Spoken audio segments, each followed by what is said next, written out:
My name is Abigail Weston. I'm 32, and I've spent 9 years as a forensic accountant. The kind of work where you learn to find the exact place in a company's books, where a story someone's telling doesn't match the numbers underneath it, tracing a single discrepancy back through years of transactions until the truth becomes impossible to argue with. I know how to sit perfectly still while someone lies to my face about their finances, because I've learned that the calmest person in the room is always the one who ends up holding the evidence. I did not expect to need that particular skill 4 days after giving birth. In my in-laws' dining room, holding my newborn son, while my husband's family decided, out loud, in front of 30 guests, that he wasn't really family at all. "He doesn't even look like a Weston," Caroline said, my sister-in-law, swirling wine in her glass with the specific performative boredom of a woman who has spent her entire adult life enjoying an audience. "I'm just saying what everyone's thinking, Abigail. Maybe you should tell us who the father actually is." The room didn't go silent, exactly. 30-some guests kept their conversations moving in the practiced, oblivious hum of people who have decided not to notice a cruelty happening in plain sight. While I sat there, 4 days postpartum, my son Leo asleep against my chest, doing the same cold, precise arithmetic I do for a living.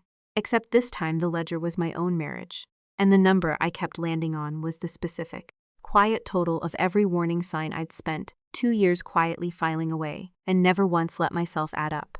"That's an ugly thing to say about your own nephew," I said, keeping my voice level. The same steady register I use delivering findings to a board that doesn't want to hear them. "It's not ugly if it's true," Patricia said, my mother-in-law, matriarch of the Weston Financial Group's public image, her voice carrying the particular bright, rehearsed calm she reserved for conversations she'd clearly decided the outcome of before they started. "Carter, darling, you don't have to pretend for our sake. We all saw how quickly this pregnancy happened after the two of you started having problems." I looked at my husband, waiting for him to say something, anything, in defense of the son sleeping against my chest, and Carter, who had not once during my entire pregnancy raised a single doubt about Leo's parentage, who had cried, actually cried in the delivery room 4 days earlier, said nothing at all.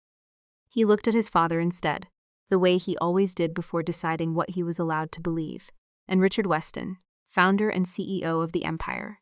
This entire family orbited, simply nodded once, slow and deliberate, and that nod, more than anything, Caroline or Patricia had said, told me everything I needed to know about where this family had already decided. I stood if you've ever watched someone you loved choose silence over defending you, in a room full of people waiting to see which way he'd go. I need you to stay with me, because this story does not end where any of them expected it to.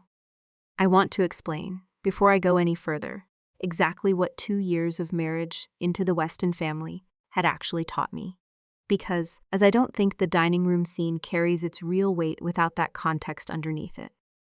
I met Carter at a financial conference, back when I still believed the confident, easy charm he brought to a room was simply who he was.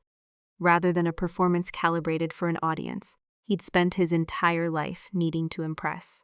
I married into a family that measured worth almost exclusively in bloodline and net worth, a family where Richard Weston's word functioned as something closer to law than opinion, where Patricia's charity foundation existed, as much for its photo opportunities as for whatever good it may have occasionally done, and where Caroline had built an entire personality around finding the precise, public moment to make someone else feel small. I'd absorbed 100 small cruelties over those 2 years without ever quite naming the pattern out loud. Comments about my modest background compared to the family's, pointed questions at every holiday about when Carter and I were planning to actually contribute to the family legacy, a particular chill from Patricia whenever I asked too many direct questions about how the family's charity foundation actually allocated its funding. I'd told myself, the way you tell yourself things about people you love, that it was simply a difficult family to marry into, that it would soften once Carter and I had children, that Richard's approval, however withheld, would eventually extend to include me, if I was patient enough, professional enough, careful enough not to make waves. I understand now how much of that patience the family had been counting on. I didn't, yet, standing in that dining room 4 days after giving birth, listening to my sister-in-law call my son a bastard, while my husband looked to his father for permission to have an opinion about it. If you've ever spent years being patient with people who were only ever waiting to see how much you'd tolerate, comment, I know that patience below. This story is for you. I think you should leave, Richard said finally, into the silence that had followed Patricia's comment, his voice carrying the flat, absolute certainty of a man who had never once in his life had a decision of his questioned by anyone still welcome at his table. This isn't the kind of talk we need at a family gathering. Carter, take her home. Take her home. Not defend your wife. Not even ask her what actually happened. Just an instruction, issued the way he issued instructions to junior executives at Weston Financial Group. And I watched Carter stand, automatically, the way he always did when his father spoke in that particular register. And I understood, in that single moment, exactly how far his loyalty actually extended once his family's comfort was weighed against mine. I didn't argue. I stood, adjusted Leo carefully against my chest, and walked out of that dining room with a composure that surprised even me, given how much of me wanted to simply come apart in front of all 30 of them. I want to be honest about why I didn't fight back in that room. The same honesty I owe anyone hearing this account. It wasn't grace, and it wasn't forgiveness. It was the same cold, professional instinct that had built my entire career. The understanding that the version of me who screamed in that dining room would be dismissed, easily, as an emotional new mother, overreacting to a joke, gone too far. The version of me who said nothing, and simply walked out, was the version who could go home, hold her son, and start building something. No one in that family would be able to talk their way around later. Carter drove me home in a silence. I didn't break either. And it was only once we were inside our own house, Leo finally settled in his bassinet, that I asked the question I'd been holding since the dining room. Do you actually believe what they said in there? He wouldn't meet my eyes. I don't know what to believe, Abigail. The timing was, I just need some time to think. I looked at my husband, a man I had loved enough to build a life with, watching him choose uncertainty over his own son rather than face. Whatever it would cost him to stand up to his father in that dining room.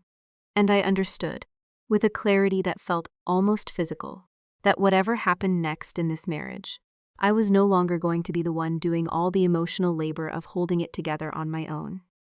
If you've ever watched a partner choose, I need time to think, over simply defending the child you both created, comment, that's not confusion, that's a choice below. We're only in chapter 1. It gets much bigger from here. My own mother called the next morning, having heard a softened version of events from a cousin who'd been at the gathering, and her voice carried none of the careful, rehearsed calm I'd grown so used to from Patricia over the last 2 years. Just plain, unguarded outrage. They said what, about Leo, in front of 30 people? A pause, and then quieter. Are you all right? Is he all right? We're both fine, I told her, which was true in the narrow physical sense, and not at all true in any other sense I could yet put into words. I'm handling it how? She asked, and I could hear, underneath the question, the specific worry of a mother who had watched her daughter grow steadily quieter about her marriage over 2 years, without ever quite explaining why. Abigail, you don't have to just absorb this. You've never had to just absorb things. That's not who you are. I sat with that for a moment, turning it over in the flat morning light of my kitchen, Leo asleep in the bassinet beside the table. She was right, and it took someone outside the Weston family finally saying it plainly for me to admit how much I actually had been absorbing, quietly, for 2 years. Comments, doubts, small dismissals. All of it filed away instead of confronted, because confronting it had always seemed like it would cost more than simply enduring. It did.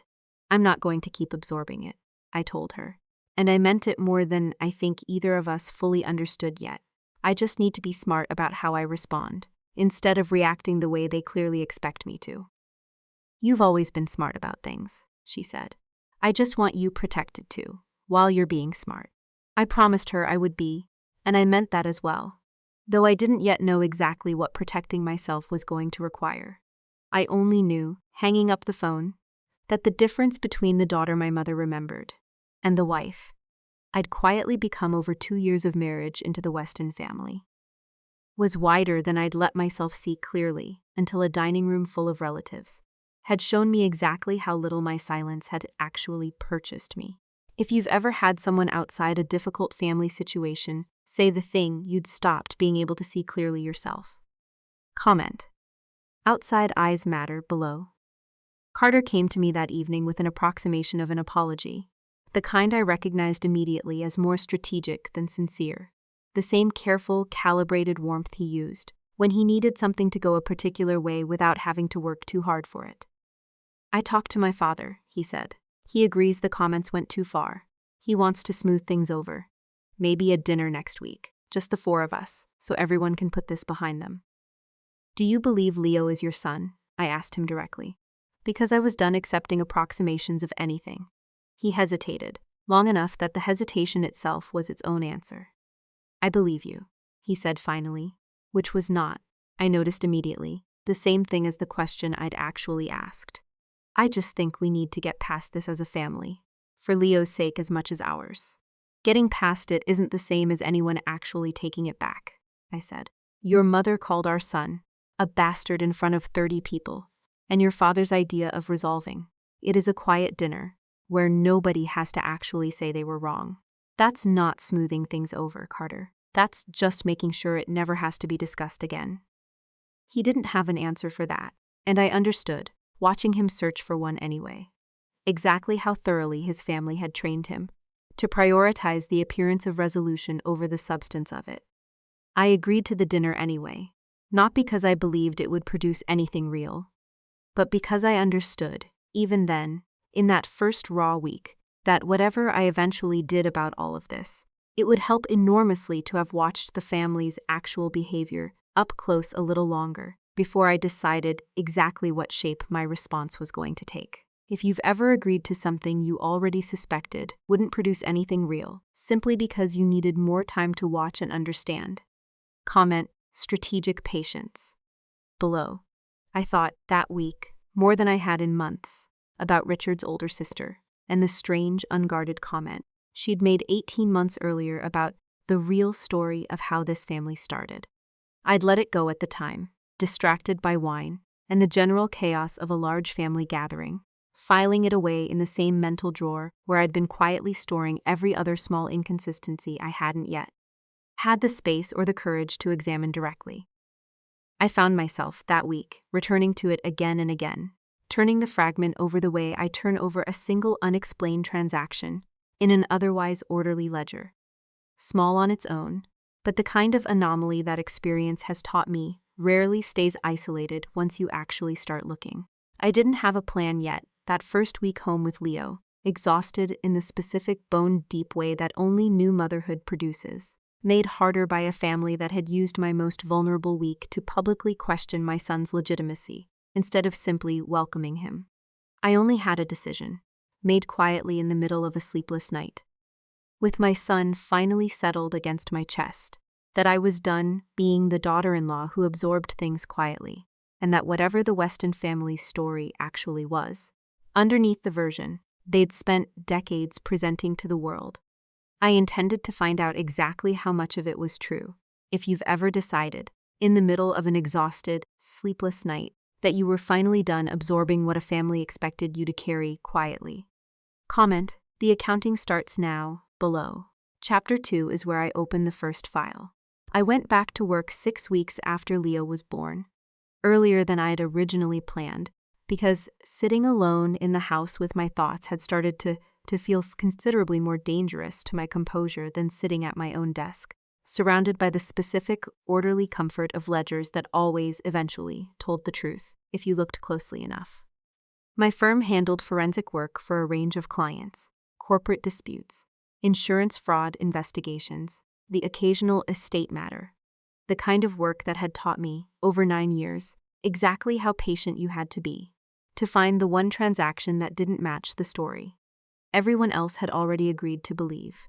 I started with Weston Financial Group's public filings, nothing that required any special access, just quarterly disclosures and annual reports available to anyone willing to actually read them, line by line instead of skimming the summary. It took me 3 evenings.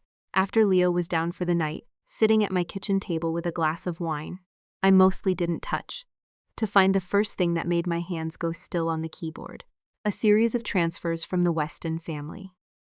Charitable Foundation, Patricia's organization, routed through an intermediary account before landing, eventually, in a private holding company, controlled jointly by Richard and Patricia personally. If you've ever started pulling one small thread in a story, you'd been told your whole married life, and felt the first cold certainty that the whole thing was about to come apart in your hands. I need you to stay with me, because this is where it actually starts. I want to explain what I was actually looking at, because on its own, a single unusual transfer means very little. Companies restructure funds constantly. Foundations shift money between accounts for reasons that are often entirely legitimate. What made this different was the pattern, once I started tracing it properly.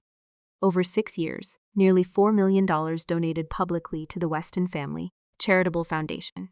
Celebrated at every gala Patricia hosted with the specific, practiced humility of a woman accepting praise she'd clearly rehearsed, accepting, had been quietly redirected, in portions small enough that no single transaction triggered an audit flag, toward a private account that funded, among other things, 2 years of Caroline's divorce settlement negotiations, and a substantial portion of Carter's personal investment portfolio. I sat with that for a long time. The specific, professional stillness I bring to any discovery this size, settling over me instead of the panic I might have expected. Charity fraud. Not suspected, not alleged. Documented in white. In filings the family had assumed, correctly for 6 years, that no one with the skill or the motivation to actually read them closely would ever bother to check. I thought about every gala I had attended at Patricia's side, every photograph of her accepting an award for philanthropic leadership, every toast Richard had given about the family's commitment to giving back, and I understood, sitting at my own kitchen table with my son asleep down the hall, exactly how much of this family's public reputation had been built on a lie so thoroughly rehearsed that even I, married into it for 2 years, hadn't once thought to question it directly. If you've ever discovered that a public reputation you'd taken at face value was actually a performance built on documented fraud, comment. The numbers don't lie below. We're just getting started. I called Andre Hayes the following week, an attorney I'd worked alongside years earlier on an unrelated corporate compliance matter. Someone I trusted enough to bring this to before I decided what, if anything, I actually wanted to do with it.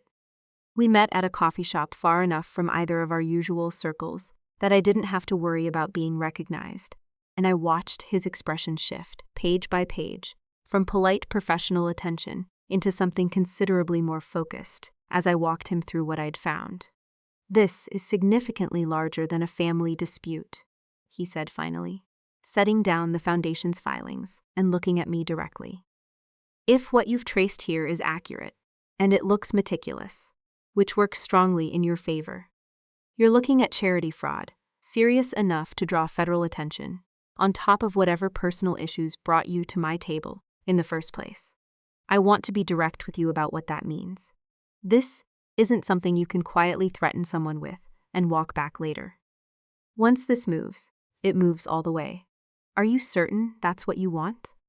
I thought about the dining room, Caroline's board, performative cruelty, Patricia's bright certainty that my son wasn't real family, Richard's flat instruction to take her home, and Carter, my husband, standing without a single word in his son's defense. I'm certain, I told him, and I meant it with a steadiness that surprised even me. Then we build this properly, Andre said. Every transaction documented, every source verified independently. Nothing left that they can later claim was misunderstood or taken out of context. I've seen families like this before, Abigail. The moment they sense they're cornered, they don't apologize. They attack. You need to be ready for that before we take a single further step. If you've ever had a professional confirm plainly that what you'd found wasn't paranoia but documented fact, comment, I needed that confirmation below. We're about to find out exactly how deep this actually goes. It was Andre, 3 weeks into the investigation, who first raised the possibility I hadn't let myself consider directly, even after everything else I'd found. I want to ask you something, and I want you to think carefully before you answer, he said, during one of our now regular working sessions at his office. You mentioned Richard's older sister said something odd once, about the real story of how this family started.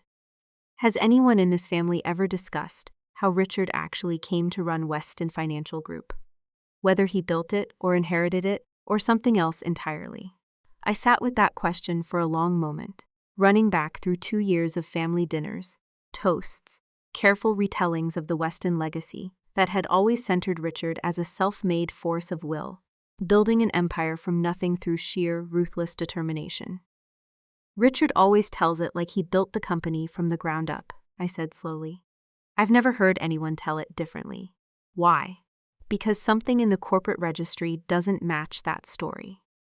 Andre said, sliding a document across the table, an original incorporation filing for what would eventually become Weston Financial Group, dated decades earlier, listing not Richard Weston as founder, but a name I didn't recognize at all, Thomas Weston.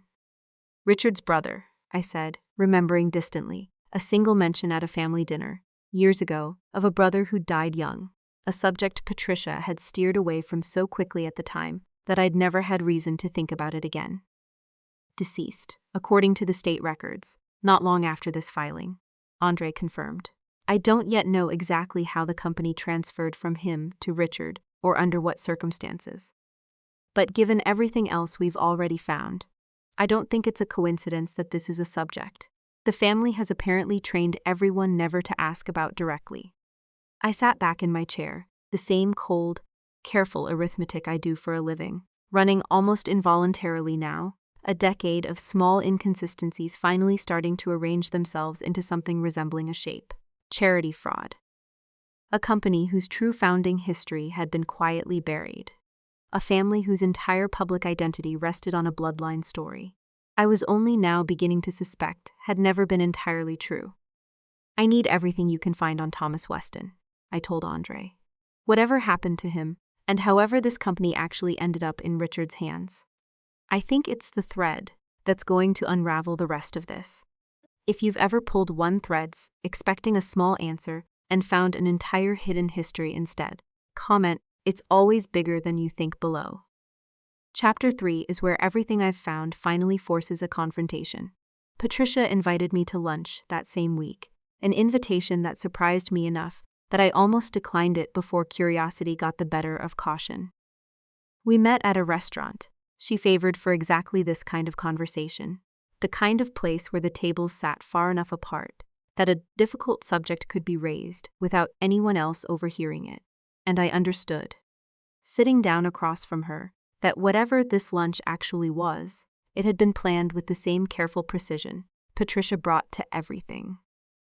I want you to know, the dining room comments went too far, she said.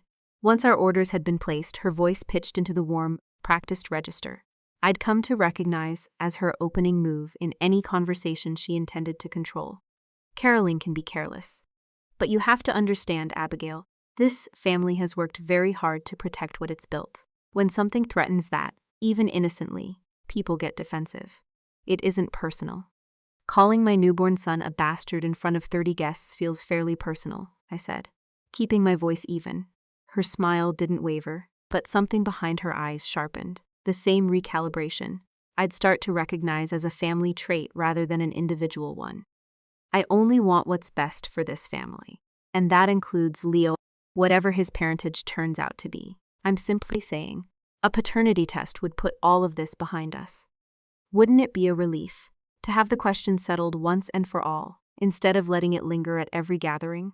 I sat with that, understanding, for the first time with total clarity, that this lunch had never actually been an apology. It was a reconnaissance, dressed in the language of concern, designed to find out how much resistance I was actually prepared to offer before the family escalated their approach.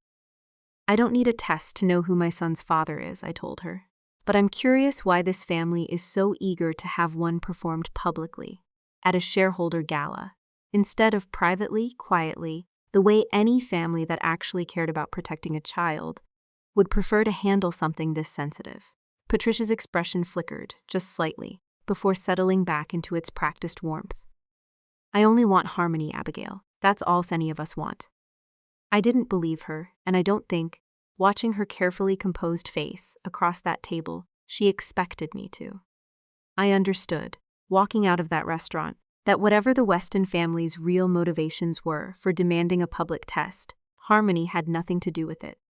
And I found myself thinking, with a coldness that had become almost comfortable over the preceding weeks, that a family this determined to force a public reckoning over my son's parentage might be more invested in distraction than they were in actual doubt.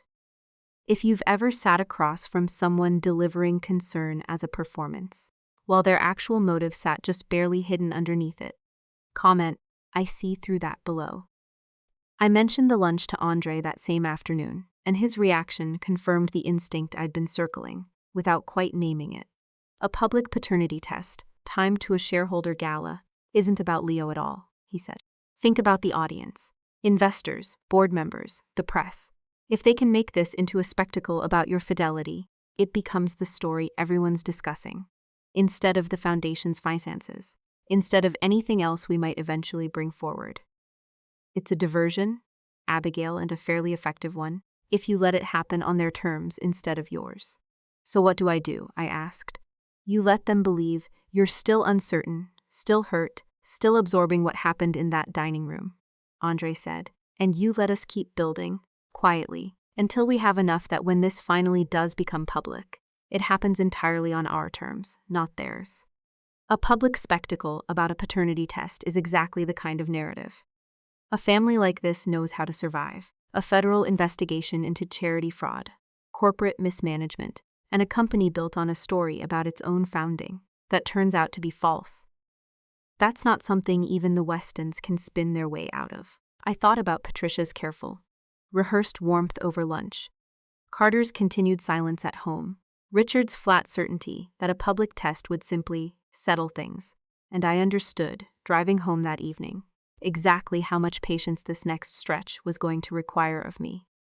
Not the passive, absorbing patience I'd spent 2 years mistaking for a virtue, but something closer to the deliberate, professional patience I brought to any investigation, large enough that rushing it would only hand the advantage back to the people I was investigating. If you've ever had to choose the harder kind of patience, the kind that waits deliberately, instead of simply enduring, comment. Strategic, not passive. Below, I didn't tell Carter anything about the investigation during those weeks, and I want to be honest about why. The same honesty I've tried bring to every part of this account. It wasn't entirely strategy, not yet. Some small tired part of me still hoped, even holding evidence of charity. Fraud serious enough to draw federal attention, that there might be some version of this, where Mai's husband, faced plainly with what his family had actually done, chose me and our son over the comfortable story he'd been raised inside. I know now how much that hope cost me in the weeks I spent, waiting for a version of him that was never actually going to show up on its own. What finally changed? That hope wasn't the charity fraud, or even Thomas Weston's buried history. It was a single afternoon in late spring, 3 months after Leo was born, when Carter came home from a meeting with his father and told me, in the same careful, calibrated tone he'd used the night of the dining room, that Richard wanted a paternity test done before Leo could be formally introduced at the company's annual shareholder gala, a request I understood immediately for exactly what it actually was. If you've ever had someone finally show you, plainly, exactly how little they'd actually chosen you when it mattered, comment, that's the real answer below.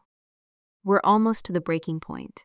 I agreed to the paternity test calmly, without argument, which I understood, even as I said it, would surprise Carter more than any refusal could have. You're sure? He asked, something like relief, and something like suspicion moving across his face in equal measure. I thought you'd fight this. I have nothing to hide, I told him, and I meant it in a way he clearly wasn't prepared for. But I want it done privately, through my own physician, with results delivered to both of us, before anyone decides to make a public spectacle out of my son at a shareholder gala. He agreed, mostly because he didn't have a strong argument against something that sounded on its surface entirely reasonable. What he didn't know, standing in our kitchen, negotiating the terms of a test he assumed would simply confirm his family's suspicions, or lay them quietly to rest, was that I had already spent 3 weeks working with Andre to understand exactly what such a test could and couldn't prove, and exactly what I intended to do with the results, regardless of what they showed. If you've ever agreed calmly to something, you knew your family expected to shake you, because you'd already built something they didn't know was coming. Comment, let them think that below. This is the chapter where everything finally breaks open. The 2 weeks between agreeing to the test and receiving the results were among the strangest of my entire marriage. A suspended, watchful stretch in which I continued attending family functions with the same composed, professional face I'd worn since the dining room, while quietly building, alongside Andre, the fuller case that would eventually matter far more than any test result. Caroline, apparently unaware of how thoroughly her own divorce settlement had been quietly financed by charitable donations meant for underprivileged children in 3 counties, made a point of asking me, at a smaller family dinner that week, whether I was nervous about the results. Her voice pitched for the whole table to hear. Not particularly, I told her, holding her gaze until she looked away first, something she clearly hadn't expected from the version of me. She'd spent 2 years enjoying the ability to unsettle. Patricia watched that exchange with an expression I was beginning to recognize as genuine uncertainty, the first crack I'd seen in her practiced composure since this had all started.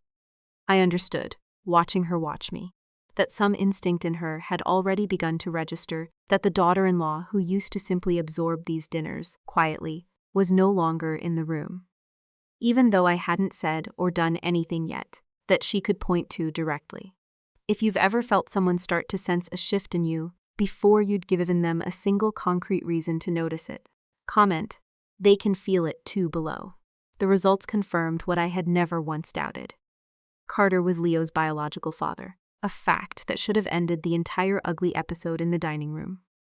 Months earlier, had anyone in that family actually cared about the truth rather than the spectacle of doubting it? Carter's relief when I delivered the results to him privately at home rather than at the gala, his father had originally intended, was immediate and visible, his shoulders dropping in a way that told me, more clearly than words could have, exactly how much uncertainty he'd actually been carrying since that dining room. Uncertainty he'd never once extended me the basic respect of resolving privately before letting his family question it publicly. This proves everything, he said. We can move past this now. I'll tell my father tonight. It doesn't prove everything, I said quietly. It proves I never lied to you. It doesn't prove that you defended our son when it mattered, or that your family owes either of us an apology for what they did in that dining room. A test result isn't the same thing as accountability, Carter. He didn't have an answer for that. The same silence I'd grown to expect from him whenever a conversation asked more of him than simple relief. I understood, watching him, that whatever came next in this marriage, I could no longer count on him to be the one who initiated it. Richard's demand for a second, public confirmation at the shareholder gala arrived the following week, despite the private results already having settled the question definitively. A fact that told me, more clearly than anything else so far, that Andre had been right about the test, never actually being about paternity at all. Your father still wants this handled at the gala, Carter told me, apologetic in the specific, useless way he'd perfected over months of failing to actually stand up to Richard on my behalf. It's important to him. Optics matter for the company right now, with everything going on. Everything going on turned out to be more specific than I expected. A reporter from a regional business publication had begun asking pointed questions about the Weston Family Charitable Foundation's recent filings, questions that Andre confirmed, when I mentioned them to him, aligned closely with the discrepancies we'd already been quietly documenting for weeks. Richard, I understood now, wanted a public, sentimental spectacle at the gala. A beloved patriarch warmly welcoming his grandson, doubts dramatically resolved. Family harmony restored in front of cameras. Specifically to bury whatever questions were beginning to surface about the foundation's actual finances underneath a story people would find easier to remember and repeat. They're going to use my son as a distraction, I told Andre, sitting in his office with the reporter's questions laid out alongside our own findings. A prop for a headline that makes the real story disappear. Then we don't let them control the timing, Andre said. We move first, and when we do, it isn't going to be a sentimental gala moment they get to script. It's going to be everything, all at once, on our terms. If you've ever realized that people who claimed to love your child actually only wanted to use him as a prop for their own reputation management. Comment, not my son, not like that below. We're right at the edge now. I confronted Richard directly about the gala plan. 2 days later, the first time in 2 years of marriage, I had ever initiated a conversation with him on my own terms, rather than reacting to his. I found him in his study, the same room where I imagined every important, uncomfortable Weston family decision had probably been made for decades. And I told him plainly that I would not be bringing Leo to any public event designed around resolving a doubt that had already been privately settled. You're being emotional about a simple business consideration, he said, barely looking up from whatever he'd been reading. The gala matters to shareholders. A united family reassures them. I'd think you'd want to help protect what your son stands to inherit someday. My son doesn't need to inherit anything built on the kind of foundation this family seems to be running, I said, choosing the word deliberately, watching for whatever flicker of reaction it might produce. Richard's eyes came up to meet mine for the first time since I'd entered the room, something unreadable moving behind them. And for one brief, cold moment, I understood that he had heard exactly what I meant by that sentence, even though I hadn't said a single specific word about the foundation's finances yet. Careful, Abigail, he said, his voice dropping into a register I hadn't heard him use with me before, quieter than his usual commanding certainty and somehow more unsettling for it. This family has weathered a great deal over the years. I wouldn't recommend testing how much more it's capable of weathering, or what it's capable of doing to protect itself.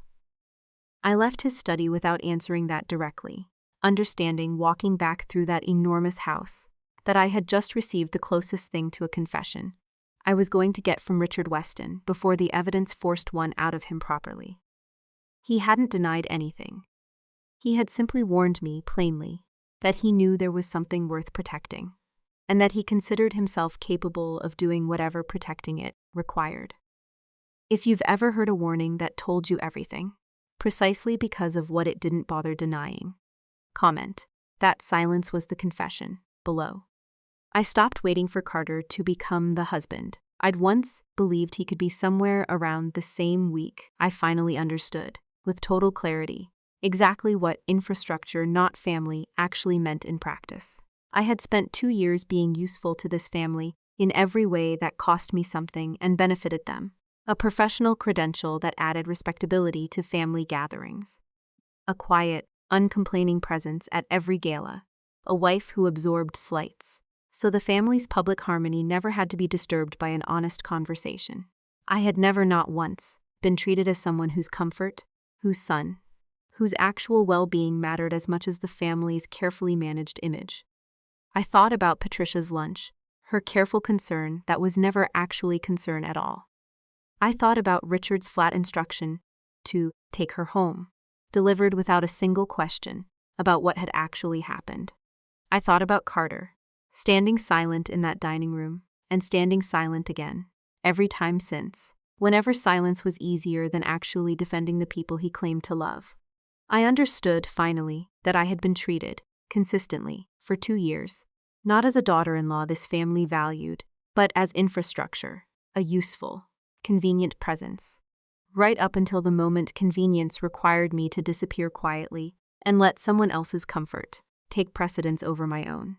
I called Andre the day after Richard's gala demand and told him I was ready to move everything forward, publicly, on our own timeline instead of the family's, with no more patience left for a version of resolution that required me to keep absorbing what this family found convenient to overlook. There's one more piece I need to walk you through before we do, Andre said, his voice carrying a gravity I hadn't heard from him before. The DNA lab that ran your private test, I asked them, with your permission, to also compare a sample against public genetic records connected to Thomas Weston's known descendants. given everything we'd already found about the company's true founding history. I think you need to sit down before I tell you what came back. I sat down at my kitchen table, Leo asleep in the next room, and I listened to Andre explain, carefully and methodically, exactly what the lab had found.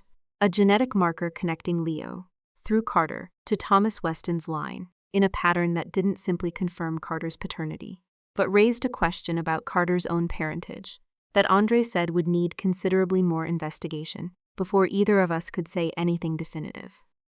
I sat with the phone against my ear for a long time after he finished, doing the same cold, careful arithmetic I do for a living. Except this time the numbers pointed toward a possibility, so much larger than anything I'd expected to find when I first opened Weston Financial Group's public filings at my kitchen table. Months earlier, I thought, sitting there in the quiet of my own kitchen, about every family dinner.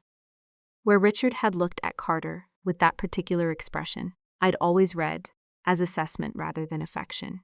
And I understood, for the first time, that I might have been reading it correctly all along. Not the ordinary scrutiny of a demanding father evaluating his son's performance, but something closer to a man privately measuring a resemblance he'd spent 35 years, hoping no one else would ever think to check. If you've ever looked back at a small, uneasy detail you'd noticed years earlier and realized, all at once, that your instincts had been right the entire time. Comment, I should have trusted that feeling sooner below. Asterisk. If you've ever had a single piece of evidence completely reframe everything you thought you already understood. Comment, I wasn't ready for that below. Chapter 4 is where every single one of these threads finally comes together. The shareholder gala went ahead as scheduled 3 weeks after Andre's phone call, and I attended exactly as Richard had wanted. Leo dressed in the small, formal outfit Patricia herself had insisted on, Carter at my side, the entire Weston family arranged for cameras in the particular practiced formation I'd watched them assemble into at a dozen events before this one. What none of them knew, walking into that ballroom, was that I was carrying, in a plain envelope inside my clutch, the single piece of evidence that was about to end the performance permanently. Richard took the microphone early in the evening, exactly as I'd expected, his voice carrying easily across the ballroom with the confident, practiced warmth of a man who had never once had a public moment taken away from him before. Tonight, I want to introduce this family's newest member properly, he said, gesturing toward where Carter stood, holding Leo the cameras already turning toward them. Some of you may have heard rumors this spring. I want to put them to rest once and for all. This is my grandson. This is family.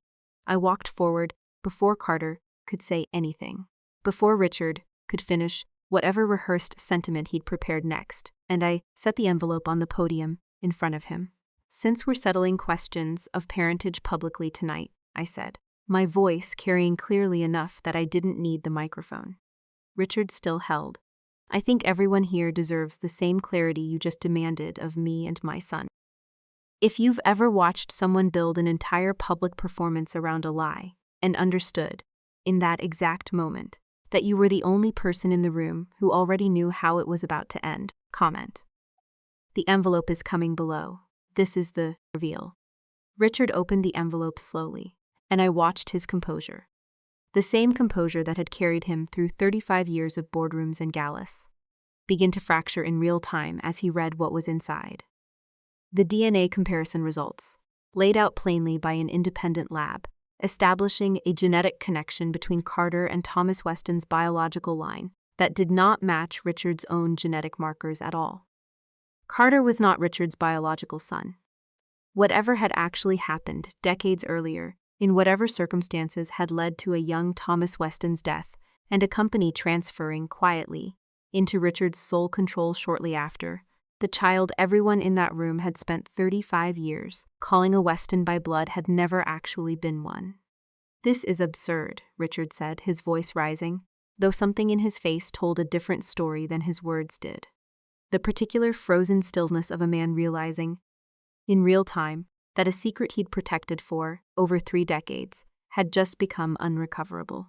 Some kind of doctored document, some scheme. It's an independent lab result, filed alongside a formal report with federal investigators this morning regarding the Weston Family Charitable Foundation's finances over the past 6 years, I said, keeping my voice level, the same steady register I use, delivering findings that don't leave room for negotiation. Along with documentation of how Weston Financial Group actually came to be founded, and what happened to the man whose name was originally on the incorporation papers. The ballroom, which had been humming with the ordinary noise of a few hundred guests, went entirely silent. The specific, total silence of several hundred people, simultaneously understanding that the evening's carefully scripted narrative had just come apart in front of them. Caroline's face had gone pale. Patricia's hand had found the back of a chair, gripping it hard enough that her knuckles had gone white. Carter simply stood frozen, Leo still in his arms, staring at his father with an expression I recognized immediately, because I had worn it myself 4 months earlier in that dining room. The specific, disorienting vertigo of watching an entire understanding of your own family collapse in real time. If you've ever watched a room full of people simultaneously realize that everything they'd believed about a family was built on a lie. Comment. The silence says everything below. The federal investigation moved quickly once it began, faster than even Andre had predicted. The charity fraud documentation, proving straightforward enough to establish that formal charges followed within weeks rather than months. Caroline's role in receiving diverted foundation funds became its own smaller strand of the investigation, one that ultimately cost her far more than her reputation, Patricia's carefully built public identity as a devoted philanthropist. Unraveled within days of the story breaking, her name removed from every board and committee she'd spent decades cultivating. Carter's discovery of his own true parentage triggered a longer, more private unraveling. Weeks of conversations with Richard that I wasn't present for and didn't ask to be. Weeks in which Carter seemed, for the first time in our marriage, to actually be examining the family he'd spent his whole life deferring to, instead of simply accepting its version of events. I don't know, even now, whether that examination changed him in any lasting way. What I know is that it came too late to save what we'd had, and that some part of me had already understood that. Standing in that ballroom, watching him hold our son, while his entire understanding of his own identity came apart in front of several hundred witnesses. I don't know who I am, he told me. Weeks later, in the quiet of what used to be our shared kitchen, boxes already partly packed around us. 35 years, and none of it was actually true. You're Leo's father, I told him, because that at least had never been in question, and because it was the one part of this entire ordeal I could say to him with complete honesty. Whoever raised you, whatever his name actually was, that part was never a lie. What you do with the rest of it is up to you, but I can't keep waiting for you to decide who you are. While our son needs a mother who isn't still absorbing everyone else's unresolved identity crisis. If you've ever had to separate the parts of someone worth keeping from the family that shaped them into someone who couldn't show up when it mattered. Comment. That's the hardest kind of clarity below. The trust's original documentation, once Andre and a team of estate attorneys finished tracing its full history, contained a clause almost no one in the family had apparently remembered existed. Language, drafted by Thomas Weston himself before his death, specifying that control of the company and its associated family trust would revert to his own direct biological descendants in the event that the company's leadership was ever proven to have passed outside his bloodline through fraudulent means. Whatever Richard had done, decades earlier, to secure control of a company that had never actually been his to inherit, the clause he'd apparently either forgotten or never fully understood, now worked directly against him. Leo, as Thomas Weston's only verified direct biological descendant through Carter, became, under the trust's own original terms, the closest legitimate claimant to a controlling interest the family had spent 3 generations building, an irony. I don't think anyone in that ballroom, least of all Richard, could have anticipated. The night he'd tried to use a paternity test as a distraction from his own buried history. I want to be honest that this was never the outcome I was working toward. I hadn't opened Weston Financial Group's public filings, hoping to secure my infant son's eventual inheritance from a family that had called him a bastard in a dining room. I had opened them because I needed to know the truth, and because I understood, from 9 years of forensic work, that truth, patiently and properly documented, has a way of settling questions that guilt and intimidation never actually can. What Leo eventually inherits, legally, is simply what happens when a family builds its entire identity on a foundation nobody bothered to verify, and the verification finally, inevitably, arrives. If you've ever done the right thing for the right reasons and found that justice arrived anyway, on its own terms, larger than you expected. Comment: truth finds its own way below. We're at the ending now.